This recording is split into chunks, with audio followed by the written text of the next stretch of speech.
kandi umunsi urabona ko guterera imbere mu Burundi bishoboka. Ego sinidoga kwenda shimira Imana, ariko turafye abantu isinzi babona ko guterera imbere mu Burundi bidashoboka, barihenda cyangwa wofise amaso abona ivyo batabona. Muhungu umuntu avuga ko mu Burundi bigoye afise ikindi kimugoye.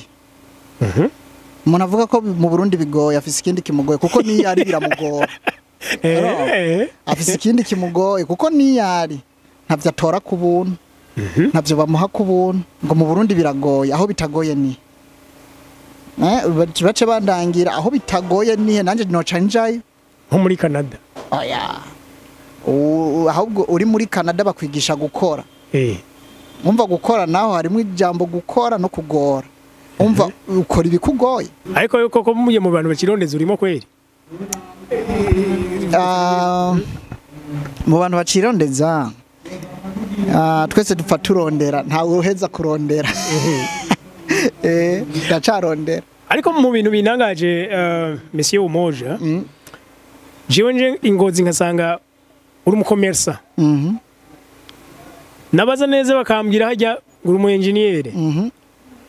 Uwo munsi ujya mu munsi kandi jenza Ingozi muri wawe kukubaramutsa. Twarajanye umuntu ze aho mu burimyi, turajana mu bworozi. Kandi byose nkasanga bifisemo experience. Mvuze ko uri mu polyvalent nta kubesha kuri. Reka tubifatuko. Eski ivyo bintu abantu barakumva baragutahura? Nyene hari ibintu bitahura abo bitahuye n'abantu n'abandi batabitahura. Yego. Kubera je umwanya ndiko ndaba muri no sisi ndiko ndawupfisha ubusa. Burya ndaregreta nk'umwanya ntakoze. Rero umwanya usigaye ni wo gukora vyanka vyakunda ntegerezwa. Urumva nta munota nta musegonda nta n'umunsi ngomba gutakaza. Ntariko ndakora kandi ntariko ndinjiza. Byose ndabigira ko rimwe. Iki si kuvuga ngo kikiransa ahubwo mfise orere yo gukora ibintu vy'uwanje ata munota ntakaje ata n'umusegonda ntakaje. Niyo mpamvu hari abatabitahura kubera sinja mu kirori, sintu umwanya wose ndawubija nkawushira ku rutonde kugira ejo ndawubyaza umusaruro, kandi ndawubyaza umusaruro umwe twahura nazovuga ngo hari umuririmbyi yigeze kuvuga ngo babone ngo urateye imbere ngo bijya nivyo yivye ngo arabahenda cyangwa yabihawe n'amashetani. Cyangwa yabihawe n'amashetani. Kumbe ufise uburyo we witanga abandi batabikoramo. Ego kuko ndaraba ndi hanze ntaratangura gukora ivyo mbona nkorera abandi. Nakora ubuzi 5 canke 4 nkajyama mu masaha 28 ndashobora kuryama nk'amasaha 2 canke isaha 1. Mama we rero nca bica binyereka namashobora guteza imbere uruganda rw'undi muntu nkakora amasaha menshi kubera ko je nto bikora ku giti ciwanje kandi bakora kwa kundi nyene gose kwa kundi nyene zanguvu nyene y'amasaha namba najyama isaha 1 basi nzoharure mu myaka 5 nzobe njyamye nk'amasaha 10. Kuko nuba bane nabibakorera. Niyo mpamvu rero mbona muri ibi ukambona na biriya. Ukiba muri Canada nk'ubu wara planninga yuko umunsi umwe mu Burundi uzokora ibi nibi. Plus na planning kuko nisanze mu kantu ntarabona yuko bikunda. Ariko maze kubona ko bishobora gukunda kayo masaha agenda yakoze shobora gufata nabandi nkabibereka ko bikunda. Niyo mpamvu ndiko ndavyerekana. Kandi umunsi urabona ko guterera imbere mu Burundi bishoboka. Ego sinidoga kwenda shimira Imana, ariko turafye abantu isinzi babona ko guterera imbere mu Burundi bidashoboka, barihenda cyangwa wofise amaso abona ivyo batabona. Muhungu umuntu avuga ko mu Burundi bigoye afise ikindi kimugoye. Umuntu avuga ko mu Burundi bigoye afise ikindi kimugoye kuko niyari biramugora. Afise ikindi kimugoye kuko niyari ntavyo atora ku buntu, ntavyo bamuha ku buntu, arakora apfuma akora amasaha make ariko arakora.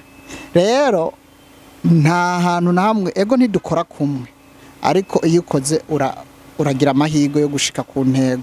Upfumushika kuri etape ya mbere, ya kabiri, ya gatatu ikakurusha canke ya kane ikakurusha, canke ya mbere ikakurusha ukaza korerwa ku ya kabiri canke ku ya gatatu.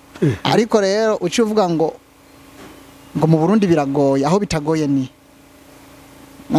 bace bandangira aho bitagoye nihe nanje noca njayo nko muri Canada. Oya ahubwo uri muri Canada bakwigisha gukora. Umva gukora naho harimo ijambo gukora no kugora. Umva ukora ibikugoye. Okay, uyu munsi donc tubasanze muri evenement ijanye n'ivy'ubutetsi. Kubera iki ivy'ubutetsi navyo bifisiriye hangiro? Okay. Ubutetsi ni kintu kinini gose. Isi yose irindiriye gushira ikintu ku muntu. Yego. Kandi giteguye neza kandi gituma ugira amagara meza. None nariyumviriye ndorora. Ndarima. Ndi umukomersa, ndi umu-engineer, n'utundi ntagombye kuvuga. Ariko ivyo vyose ni kugira ukuboko kuduge ku munwa. None kuduga ku munwa jewe nk'ivyo vyose vyomarira ikintu uko cenje ntangura kwitegura ivyo nshobora gufungura kugenzerambire muri vya bintu. Kuko ntabiteguye uko ndabishatse. Nshobora kubijya nabi vyateguwe ahandi hantu gasanga n'imbono yanje irapfuye kuko maze gupfa iyi mbono ntawe nzoyiha. Ntegeza kumanza kuyiserura hanyuma biciye no gufungura neza. Acenja mu byo kwiga guteka cyane nkurikije East Africa ukuntu dufungura na Africa nzi mukuntu dufungura. Ndaja mu bitabo ndasoma ndaja ku ishure ndavyiga kandi nko muri Canada kwiga biroroshe. Je nabyize imyaka 2. Ico gihe uronka diplome cyangwa uronka certificat yavyose? Ugomba kuronka diplome uba chief chef. Umanza kuja mu bintu bita ama competition. Ugahura n'abandi ba chef bakomakomeye akaba aribo bakotoriza. Hanyuma umaze kuba office iyo autorisation ucugenda kurondera ico bita license. Uruhusha rwo gukora ubwo butetsi.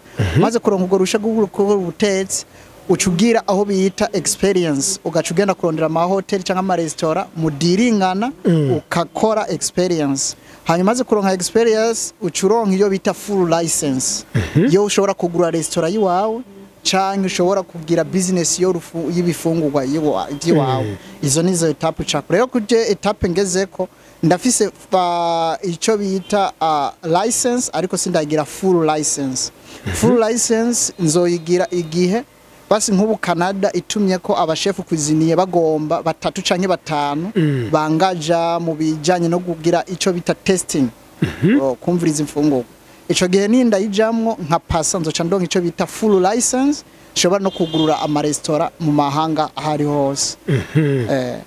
Mugabo ariko nk'ubunye kano kanya wowe ushinze restaurant muri Canada ntivyokunda? Birakunda. Cangira uwo bitumu umuspere. Ucurinda kumuzana umushefa nkuriye ashobora kuraba afise experience ico gihe camba ukorera munsi yiwe ariko ca dukorana nk'imyaka 2 canke umwaka ico gihe naca nyotoriza leta igacima urwo ruhusha ntarinze guca muri ya competition. Ko bigoye gose? Oya nibigoye ahubwo ni ibintu ahubwo biryoshe. Ariko ngai Burundi ko ugira ibintu ayi Burundi none mvizi ntuze gusa amafaranga yangiye gushinga restaurant ntaco muze kwishinga. Cyo nico kibazo cyatugira. Ayo namaronga atabafise ubumenyi. Bashobora bafuje mwebwe. Urumva amaronga atagira ubumenyi n'ibintu biguma bitari ku rutonde. Ucufuka ufunguye uvyo bakubwiye byose ujana nago. Naho noze ndakuzanira ukuri uriya yantanze gushinga restaurant afise abakiriya beje cubona umenga ni wakaze ariko hanze suko. Baragira n'ikintu cha expertise bakaza buri mezi 3 buri kwezi bakaraba n'ibikoresho ukoresha bakaraba imfungurwa bakazitestinga bakaraba katama bacteria vyinshi uca kuri etape nyinshi nk'ikino c'isuku coco kiba gikomeye gose. Okay, sorry gato uje udufashe gutahura kino kintu mu mwanya nabo uri kurusigura ikiraya. Ubushi iyo twiyumvire nga mu Burundi hari bifungurwa byinshi bifungurwa mu buryo bumwe budahinduka. Kiretse ngira ngo ikigori cyo nyene ngira nico abantu bashwe ronka ko buhinga bwo kijya mu buryo bwinshi bushoboka. Hari abo bagikoramo ibinyobwa abacotsa bakintete bakijya ubugari yego n'ibindi byinshi. Ariko ukirana naho twari tuzi ndagiteka mazi cyangwa ndagira ifiriti. Mu buryo butamenyerewe nshobora no gucotsa ku muri. wowe numvise wasiguye byinshi umuntu tarazi yatosho kwibaza kandi biri muri kiya gitabo nyene nariko ndabasobanurira biri muri kiya gitabo ingorane homme du changement ngoma nkubwira umurundi ntumusabe gusoma ariko mwereke aho umuvuduko kw'amafaranga ashobora kuronka natara ukivuga ati amafara ugacuhereza ngaho waba amaze gushika we yumvise ngakariko aca yiruka ntabajije ico kintu ugomba kuvuga icyari ico wamuha igitabo yirabira ibishusho ariko ntuzomubaze musi handitse iki ama recherche gusoma mu Burundi biracatugora niyo mpamvu urabona nkabijya nasobanura hari byabaye bishasha kuri bo ariko ikiraya hajya cerekana ko ushobora kugiteka cyangwa kugitunganya mu buryo 24 uburyo 24 ku kiraya kimwe ico nyene tugirane turima ngaha kandi tubifise ari vyinshi no ikiraya gitegura mu buryo 24 none muri gihe gitabo ntiwabibonye birimo kandi ivyo bitabo byose nabizanye kugira abantu bose babishobore abaja muri rishiramwe biri mu ruhe rurimi mu Congereza no mu Gifaransa kuko twihayihangira ko tugira bibliothèque y'igikoni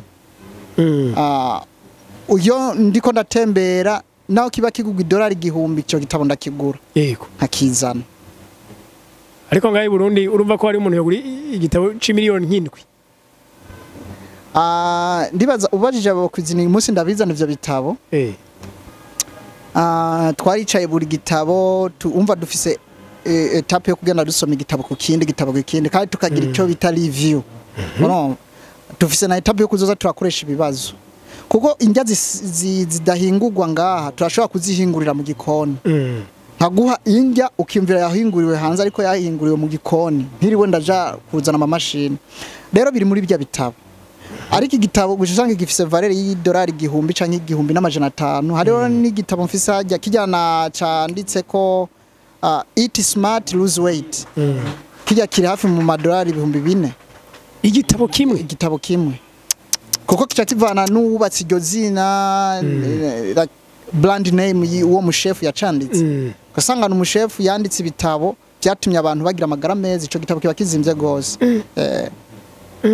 ariko umuntu yo kwibaza ko mufite umumenyi nk'ubwo bwose mugabo mu Burundi hakaguma ama chips yavuye mu Bushinwa niyo mpamvu n'urushinge tururangura mu Bushinwa kandi ngaha dufise abashobora kubikora ikibazo barubonye urushinge canke ico bakibonye kije hano ntibagira ubushakashatsi ngo cashitse hano gute ahubwo direct uco wiformata kira haraho kiva nta mpamvu yo gigikora ariko wibagire yuko namanibutsa abantu mu gihe ca corona banze ko bugaye imbibe nkuno munsi bugaye imbibe twoshobora kubaho imyaka ingahe muri mu Burundi tutasohotse igihugu ico kintu n'abantu ntibaciyumvira gishobora kuba ari igihe gito gishoboka wowe n'umuryango wawe ariko twobaho ku ruhande bakugaraniye mu nzu iminsi 5 umva wobaho iminsi ngahe unyugaraniye mu nzu no pfa kare mugabo unyugaraniye mu gihugu ntaco noba rero namba bakugarara mu nzu wopfa kare mu gihugu igihugu nawe cyo wiyumvira ukimariye iki canke ndakimariye iki